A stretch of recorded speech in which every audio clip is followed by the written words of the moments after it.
I think that we are in a very unique moment in the history of healthcare, at least in this country. That's what every generation thinks.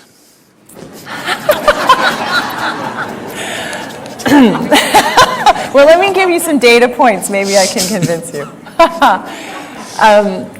But what I mean by that is, even those of us who may really feel quite attached to the current medical model, to re-look at that in a new way, simply because it's not working. And it's not working in a lot of significant ways. It's not working financially. I mean, the statistics, and this audience probably knows them well, the amount of money this country is spending in high-tech medical interventions by far exceeds any other country around the globe, and yet our health outcomes are worse. Interesting now that I live in the Veterans Administration and I interface quite a bit with the Department of Defense, a statistic, I was in a meeting not very long ago, and someone from the Department of Defense said, do you know this health in this country is an issue of national security? And I thought for a minute, like, what is he talking about, right? Because 80% of people that walk into a recruitment office for the armed services doesn't even qualify to be considered for service, 80% because of their health status. So the dominant medical paradigm is what you were describing, which is we have a disease that we have to fight. And it's revealed in the language that we use, antibiotics, antipsychotics, anti. The concept that disease sits over there and the job of medicine is to fight that battle and win. So this whole concept and this approach to modern medicine has come because you need to understand, when they thought of medicine, when they thought of developing some kind of medicine and a system of medical treatment, their problem was only with infectious diseases and contagious diseases. How to treat the plague, how to treat the smallpox, how to treat this. Nobody ever thought of a diabetes or a hypertension or a cardiac problem. They never even considered those things. That did not exist in their radar. In their radar, only infectious diseases did exist. That has to be handled on a war footing, no question about that, because it is a war. An infection means it's an invasion from another organism upon our own system, and you have to use chemical weapons. You can't shoot them. So, this whole medical system evolved from the need to handle infectious diseases, contagious diseases which were taking a huge toll on populations in those times. But today we have come to a place where people are on self-help. That is, they manufacture their own diseases, they don't wait for any infection to happen to them. Because now they're on self-help, they need another system of medicine, another way to approach it completely, which is the shift we are struggling to make right now. Well, now where we are, of course, is that the sciences have advanced. We have complexity theory and systems biology and quantum physics, but the medical model, the dominant medical model, again, I'm making gross generalizations, but the dominant medical model is still designed, our core competency is still designed on the find it, fix it approach, which is clearly failing. I mean, even in the chronic conditions in this country, we're not even holding our own. I don't know if you're aware of those statistics, but diabetes, hypertension, heart failure, they are all, the percentage of our population, obesity, the list goes on. Every single one of them across the board in our veterans and in our civilian population are increasing every year. So we're failing, and I believe that uncoupling and removing the boundary, shall we say, between medicine that has been held over here and health and spirituality and whatever labels we want to put on this over here. One response right now in this country is, even with Affordable Care Act, well, we have to focus more on health. So one response is, well, medicine will keep doing disease management over here, and then we can pay a little more attention and hopefully reimburse a little more for health optimization over here. I personally think, and then I want your thoughts on this, that's better than not including this, but the real opportunity is to remove the boundaries. These are not separate things. the mind and the body are not separate things. And in Western medicine, we're taught to diagnose and treat the diseases of the body, the diseases of the mind. But we have missed that the doorway to the health and healing of the body and mind is really, in my opinion, the heart and the soul. So how do we re-envision a future of healthcare where there aren't those boundaries? See, the ideal is one thing, and what we can do today is a different thing, okay?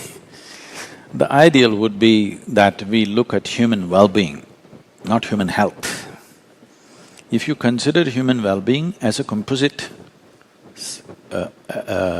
subject and an approach, then you would consider what makes a human being complete and approach all of them together. That is the best way to do it.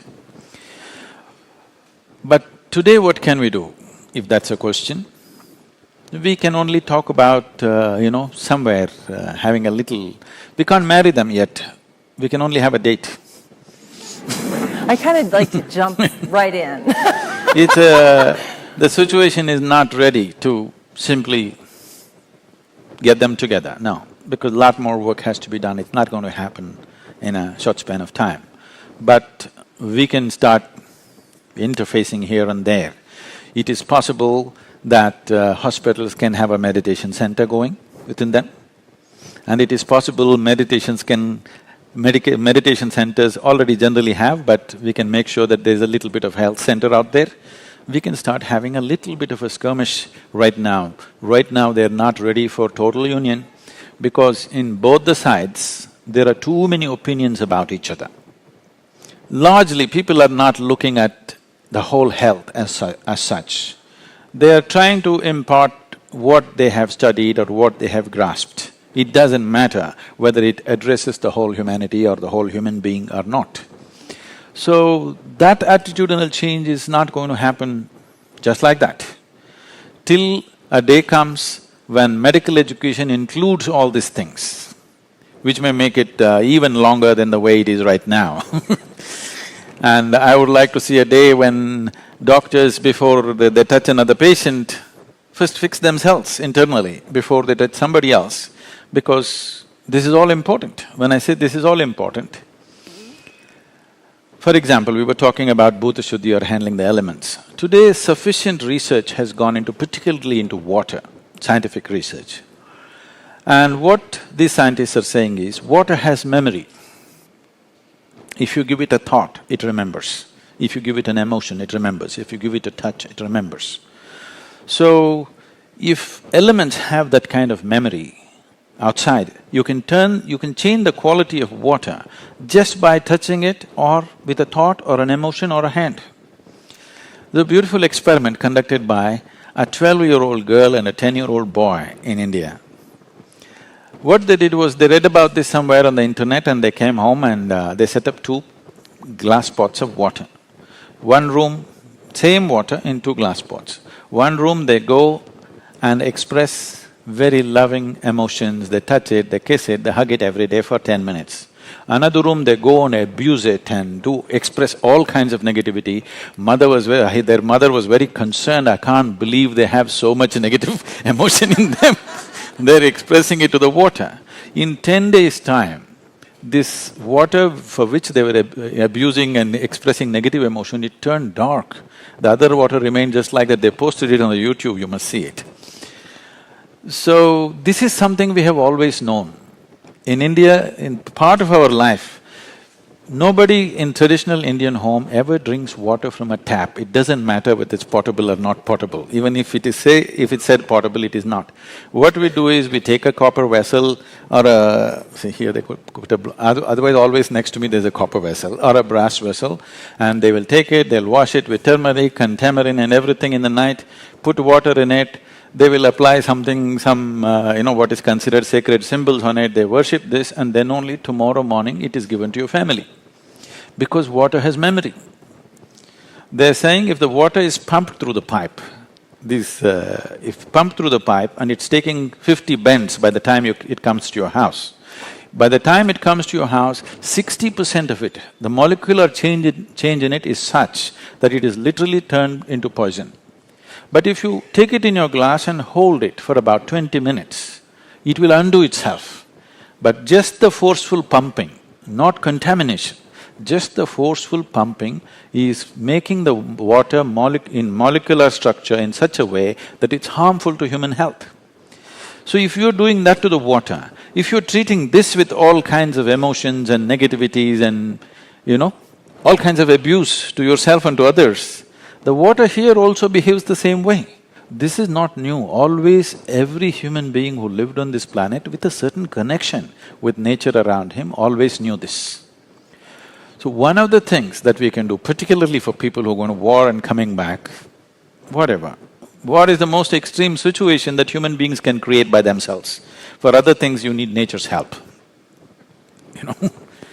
People who have been put through this ringer, if they're coming in broken states, one of the best things you could do is all of them compulsorily should go through at least 1 month of living on a farm, being connected to the soil and water and air around them, putting their bare hands into the land and doing something simple. Just being connected. I must tell you this experience. We had a yogic hospital in our yoga center in India. We called it Yogic Hospital. We did not want it to grow too much because we don't want to turn into a hospital full-time, we are a spiritual center so we're keeping it low-key. Once when I came here, I spoke and a few doctors, American doctors who were interested, they traveled to India.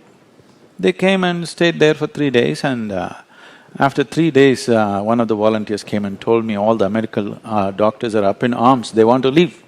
I said, what happened? They said, it's best that you meet them, they're just off. Then I said, okay, and I went to meet them. Then I said, what's the problem? They said, you said there is a hospital. Where is a hospital? There is no hospital here. I said, right now there are about 60 and odd patients. I said, where is it? Their idea of a hospital is that there must be beds, you must treat sick well, and everybody should be… If you treat them so well, they will not want to become healthy.